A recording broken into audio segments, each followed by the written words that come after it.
Hello, everyone. As we discussed a couple of weeks ago, we started our discussion on the marketing mix variables through product discussion, actually, a couple of weeks ago, just before the break. And now we are going to continue our marketing mix variable discussion with pricing variable. Okay. And actually for this subject, the video recording is prepared. So the webinars are basically planned to discuss the key issues to highlight the key concepts that you need to understand. Oh, hi, Tracy, how are you?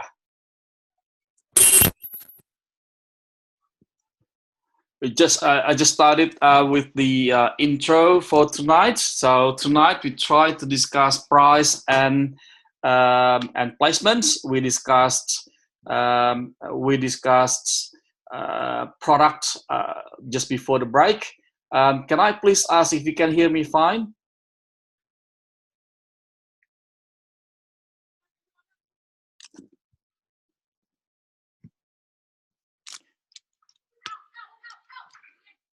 Can you all hear me fine?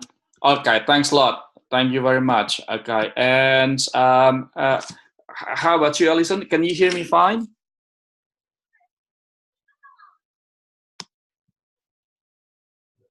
Right. Look, if you cannot hear me fine, please let me know. You may need to sign out and sign back in. Okay. Now let's continue with our discussion. We try to discuss price and placement tonight. And again, for the full recording, you can also refer to the list that I posted in week 1. So back to 4th of December. Okay. Now, we tried to find a bit of time tonight to discuss the assessments. I know that I've posted the assessment free briefing, a video presentation, but just in case if you have questions, you can raise these questions tonight as well, okay? Okay, so pricing. Now, a few things before I start with pricing discussion. A couple of key features of price. The first one is price is the only marketing mix variables that can generate revenue and eventually profit. Okay, so that's the key. One of the key features of price that the other marketing mix variables don't have. Okay, and if you look at the other marketing mix variables such as products or placement or promotion, when you develop them, you need to spend money. That means cost to the business, but price is different. Okay, with price you expect to make revenue and eventually profit. The second uniqueness of price is that it is actually the only marketing mix variable that is relatively easy to adjust, right? Compared to the other marketing mix variables, if you want to adjust the product, you got to do research, you got to talk to your packaging designer, you got to talk to your research and development team, manufacturing team, and you develop the product.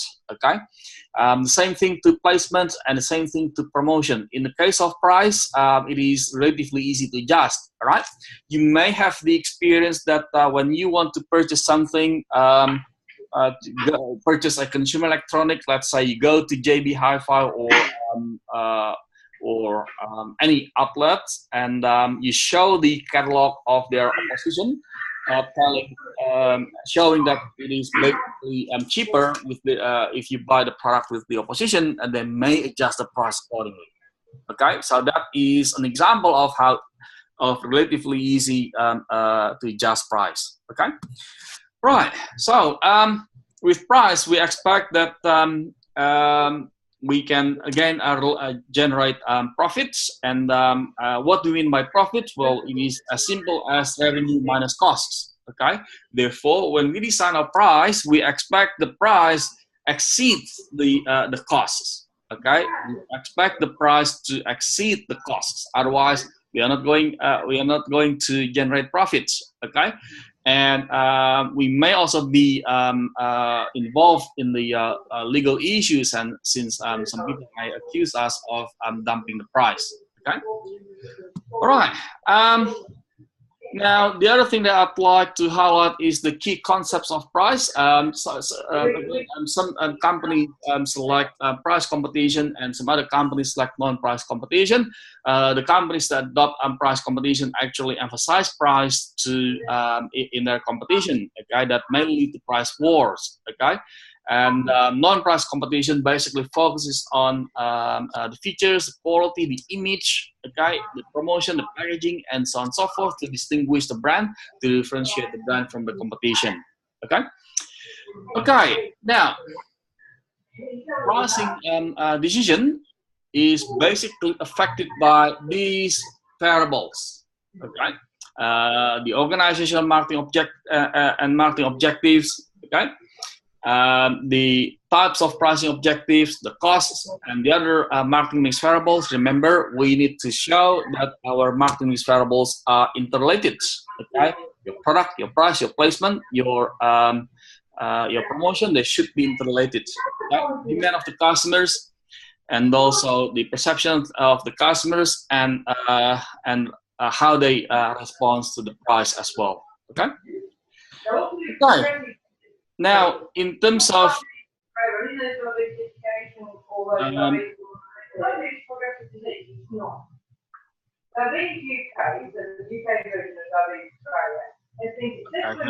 I think I need to. Okay, there you go. Yeah, I've put on mute. Okay.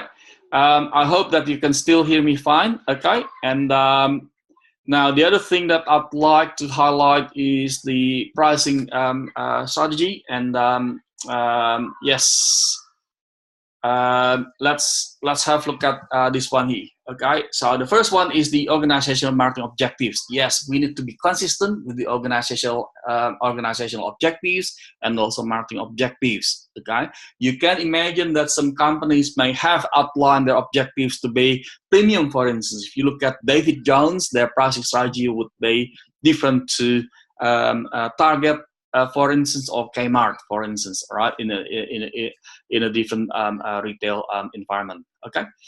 All right, and the types of pricing strategies also determined by the pricing objectives. If the price objective is to increase the market share, then they would set the price low relative to the competing brands. Okay, so with that, they would allow the company expects to achieve high market share. Okay, and at the same time, they also expect to preempt competitors or new competitors to come in to the industry. Okay, and the next one is the costs, which is basically another consideration in terms of setting the price, or it can be below cost, but again, be careful when you set the price below cost. And reduce the cost is an increasing trend for price-sensitive market, especially the market is quite competitive. You find a lot of competitors in that industry, so you reduce, you try to reduce the cost and you try to reduce the price accordingly. Okay.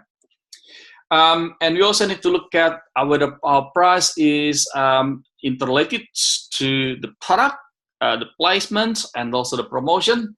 Okay, again, as we discussed before the break, everything here should support the positioning strategy that we designed for the brand. Okay, therefore, for your assessment 3, again, I would emphasize the importance of outlining a positioning strategy. And of course, the interpretation of the customers, right? How they interpret the price, whether it is related to the value that we offer, and also how they respond to the price. Okay. In terms of customer perception, there's a group of customers who are value conscious people. Okay, they're concerned about the price and quality, or there's some other group of customers who are price conscious, and the other one is prestige sensitive. So they are, from a pricing perspective, these are the segments from customer perception perspective, basically. Okay, we can segment them into 3 groups. from customer perception on price perspective. Okay. And demand is another is an interesting one. Okay, broadly speaking, if you look at the left side, you'll be able to find demand in general, where we try to look at the connection between price and the demand of a product. Okay, now this is basically related to the law of demand, where when the price is quite high, we may not be able to sell the products, and probably we sell little and probably even nothing that we can sell. Okay, but when the price drops, okay, when the price drops to certain level, okay, if the price drops to a certain level, then quantity goes up basically. Okay, so that's the law of demand. Okay. And different product may have different drawing in terms of demand curves. Okay, but broadly speaking, it is what we call as the downward sloping. Okay, now in the case of prestige product, you can look at the demand curve on the right side. Okay, but broadly speaking, we're looking at the left side in terms of understanding demand to the relations of demand to price. Okay? Okay, I'm not going to discuss this one. This is basically showing us the stages for establishing prices. Okay, and next one is pricing objectives, as we discussed before, whether you want to adjust the price, whether you want to set the price to optimize the profit, or whether you want to optimize the market share. Okay, so they are the objectives that the company can consider, right? And that will affect the pricing strategies that they will adopt. All right. So number of possible objectives from pricing perspective, including the survival, profit, ROI or return on investment, market share, and so on and so forth. All right, now we also need to assess the target market's evaluation of price, how they perceive, what value that they perceive our price, and how do we do that? We normally conduct market research to find out how they perceive our pricing strategy. Okay, if our brand is so popular, being prestige, but if we charge the price too expensive, the customers may feel, well, it is a ripoff, not going to buy your brand. Okay, and we also need to look at the competitors' prices.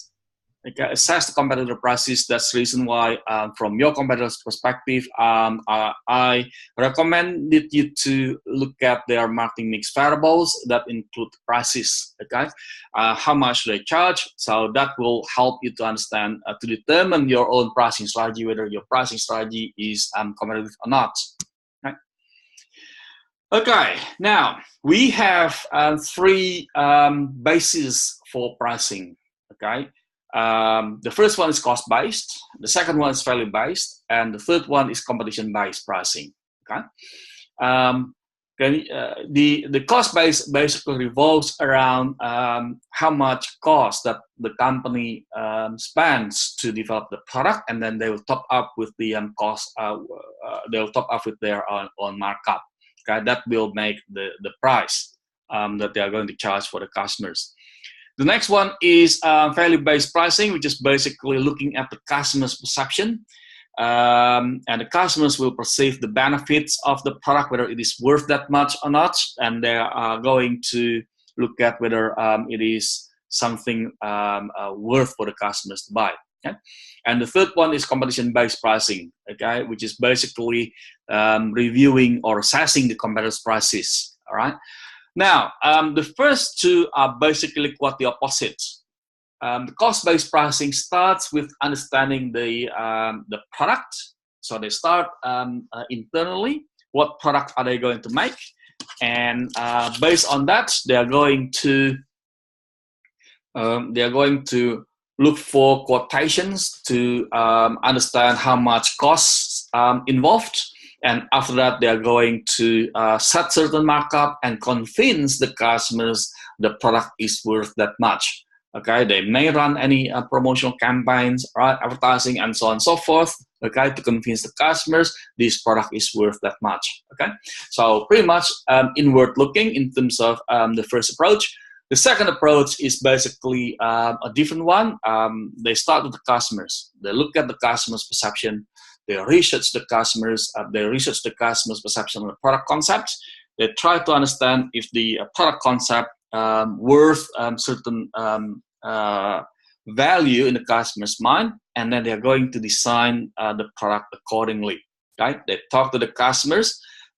Hey, this product concept is perceived as, for argument's sake, let's say $10, and I want you to quote me on this one, and I need to work around, let's say, $4 or $3, and so on and so forth, so that will allow me some margin to to survive, okay, and to grow the business further, right? So, and after that, they're going to adjust the other things based on the value that the customers perceive, okay.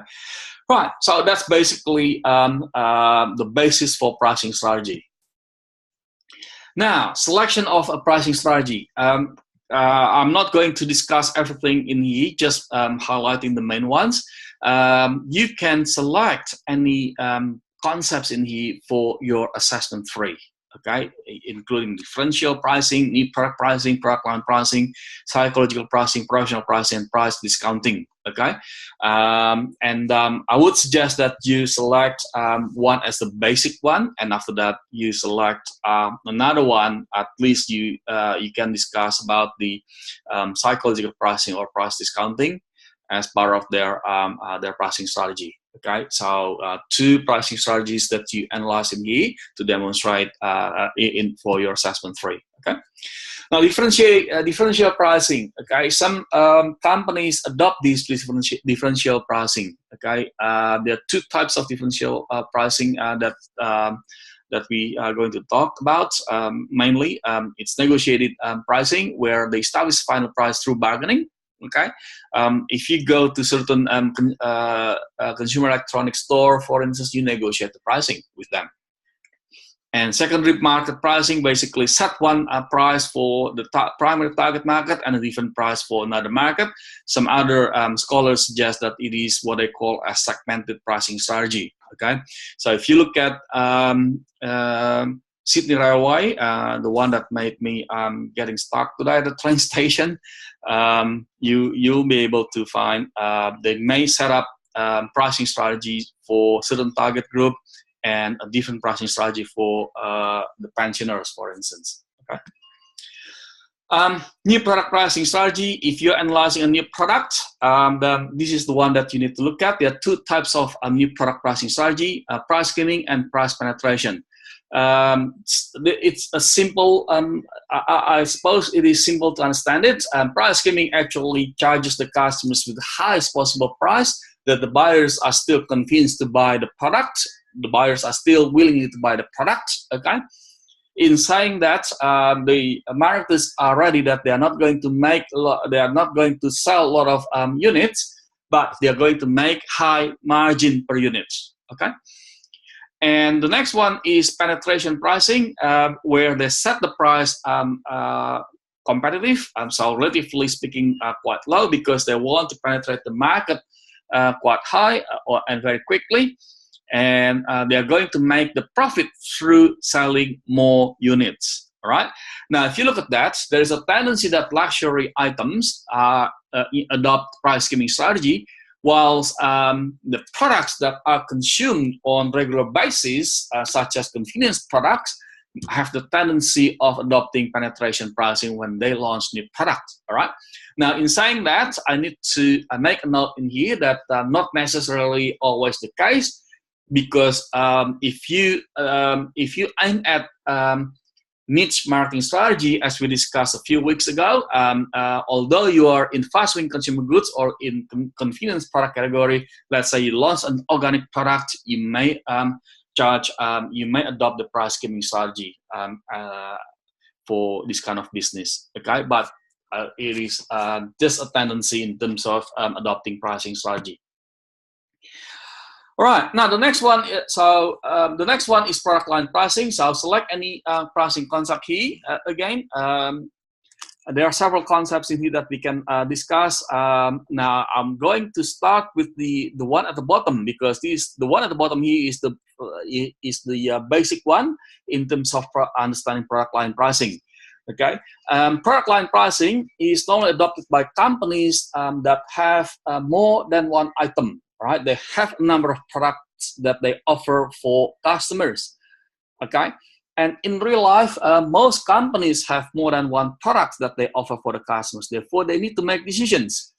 The pricing strategies for each item. Okay, so if you look at hotel, for instance, Four Seasons Hotel, for instance, they may have standard room, deluxe room, and suite room, for instance. They have different pricing strategies for each item in here. Okay. The next one is captive pricing, which is basically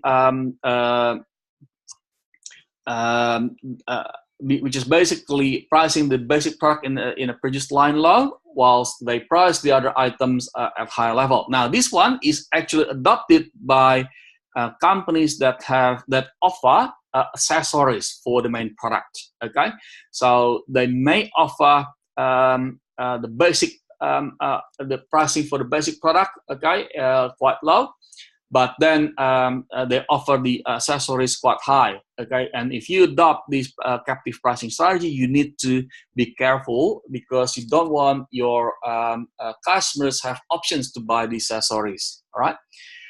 Premium pricing, pretty straightforward, I guess. They price the product quite high, because they say it is at the highest quality in that product category. And the next one is bait pricing, which is basically they price an item quite low to attract the attention of the customers, and they expect the customers to buy the other items as well, which is basically of higher price. The next one is psychological pricing. There are several options in terms of psychological pricing. The main ones are reference pricing and bundle pricing. The psychological pricing basically aims at creating the illusion of, for instance, being affordable, or illusions being premium and of quality, high quality. Okay. Reference pricing basically is adopted by companies who price a product at moderate level, and they display it next to an expensive brand. So the customers will find, okay, this one is more value for money. Okay. Now, reference pricing, it is also important to note that reference pricing works better if the customers have little experience in that product category. Okay. If the customers have a lot of experiences or knowledge in that product category, then it is not, the reference pricing will not be that effective. The next one is bundle pricing, where marketers bundle more than one item and offer the customers with one price. You may, if you look at Telstra or Vodafone, for instance, or Optus, for instance, they may offer a number of things, a number of services with one price. Okay, offer home phone, internet, and also mobile phone or cable TV with one price, for instance. Okay, bundle pricing. Yep. And still different options of psychological pricing that includes multiple unit pricing. So here they offer multiple packets of units with one price. And the next one is EDLP. EDLP is quite popular, has been popularized by Walmart. And odd even pricing, you may recall this. If you go to Woolies and Coles, you may find the product is priced at $3.99 or $2.99, and so on and so forth, right? So that actually communicates to the customers that they try to be, well, we are actually affordable, okay? Although the customers will end up paying $4 or $3 eventually, okay? And is that effective? Well, look, some people say the effectiveness of this, is worn out because customers are, aware at the end of the day they spend $3 or $4, right? Well, it is still communicating that they try to be affordable for the customers. Okay. Customary pricing, which is basically pricing the product based on the tradition. Okay, if you find chocolate category, for instance, if it is normally $5 for 200-gram packs, then they are going to charge that based on the tradition. Okay. Okay, and yes, something like that. Yes, yes, it is. Airline is an example, but more importantly, is dynamic pricing is basically the ability for the customers to negotiate the pricing. Okay, so based on the customers, so dynamic pricing actually reflects the price customized to the customer's needs. Okay, through negotiation, or pretty much similar to negotiated pricing strategy. Okay, how does that work psychologically? Well, that works psychologically because the customers have the customers basically believe that it is more effective for them. Okay, they have been heard. Yes, they actually they've been the customers believe that it is more since they can negotiate, they feel it is more value for money. Okay, so that's the reason why it gives a certain impact to the customer psychology. Okay, yeah, that's interesting. That's interesting. Of course, your industry has that kind of situation. Well, does it mean dynamic pricing strategies? I wouldn't say it is dynamic pricing strategy. It is more like seasonal. Your price is has seasonality. Okay, dynamic pricing is actually related to negotiation. Okay, so you do when it is off the when it is not that busy. When it is off peak, you actually slash the price, so it's more like promotional price that you adopt.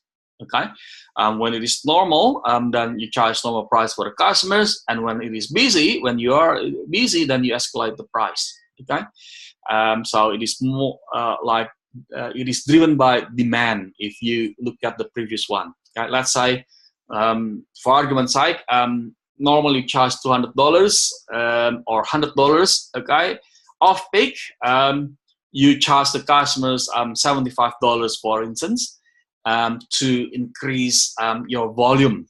Okay, because again, it is basically your pricing strategy is actually affected by the demand in that industry, which is that has seasonality.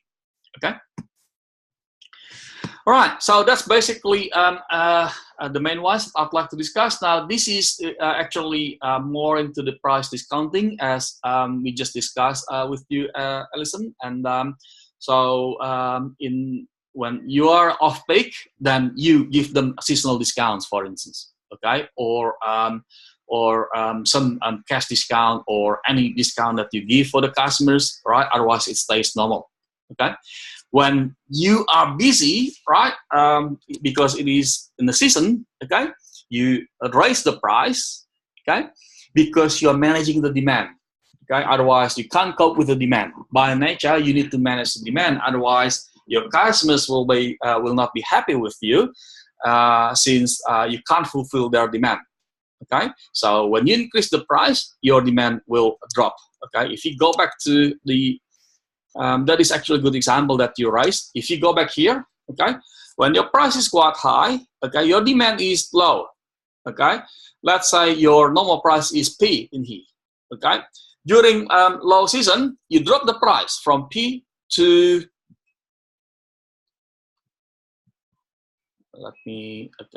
from P to P1. Okay, here, right? With that, you expect a larger demand. Okay, and when you are in high season, okay, then you escalate the price.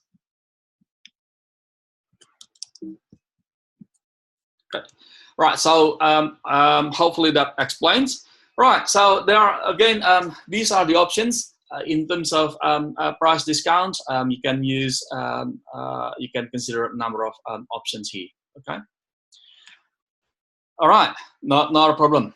Okay, any questions about the price before we move on to placement?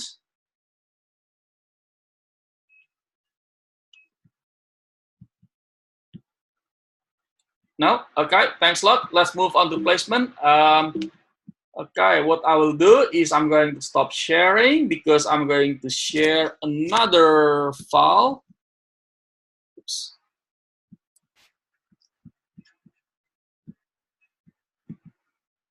Oh, why do I go back here?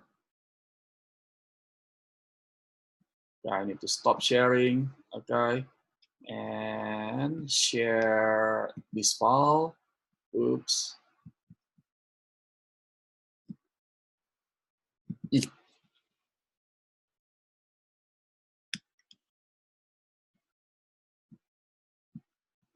All right. Now, can you all see my my screen, which is basically about placement or distribution? Okay, brilliant. Okay. Now let's move on. Okay. There are two concepts I'd like to that I'd like to discuss with you in terms of placement or this and distribution. Okay. Placement is basically about how the customers can access, or to be more precise, where customers can access our product, where they can buy our product or service. Okay. Now, look, in the next 5 minutes, we need to log off and log back in. Okay. Okay. Now, the first concept is about distribution, which is basically distribution or distribution coverage. Distribution or distribution coverage is actually about the decision on how many resellers that we want to cover. Okay, so that's distribution coverage. Okay, now there are 3 types of strategies. There are 3 strategies in terms of distribution coverage. Can you please include this analysis into your assessment? Distribution coverage strategy. Okay, the first one is intensive distribution coverage strategy. The next one is exclusive distribution coverage strategy, and the last one is selective distribution coverage strategy. Okay, so if you draw the line in terms of distribution coverage, not a straight line, if we say in here on one end we say it is intensive, okay, and on the other end we say it is exclusive, okay, and in the middle we have what we call a selective distribution coverage strategy. Okay, with intensive distribution coverage strategy, we actually cover as many resellers as possible. Okay. In fact, we may include non-traditional stores such as vending machine. If you look at a soft drink like Coca-Cola, for instance, they cover a vending machine, for instance. Okay. And on the other end, we only have one customer, one resellers in here, in one particular territory. Okay, so that's exclusive distribution coverage strategy. Okay, so we only have one reseller in here. Okay, now in the case of selective, we have a few resellers in the total distribution coverage strategy. Okay, we have a few of them. If you look at that, there's a tendency that convenience product adopts this strategy, intensive distribution strategy, right? Because the nature of the products shows that they are going to be consumed or purchased on regular basis, right? And luxury item, in this instance, the specialty product would be in exclusive distribution because they are quite luxury, okay, luxuries. Okay? And in between, we have shopping products such as consumer electronic, which is basically such as consumer electronic, for instance, they adopt the selective distribution strategy. Because we're not going to purchase mobile phone every week or every month, for instance. Yes, we are regular, probably in purchasing those products, but it is not as frequent as convenience products. Okay. All right. So that's the first concept I'd like to introduce to you, and we are going to discuss the second one, which is basically marketing channel strategy. Can we end our session now, and we come back by clicking the same link? Give me 2-3 minutes to convert the file. Yeah, is that okay? Right.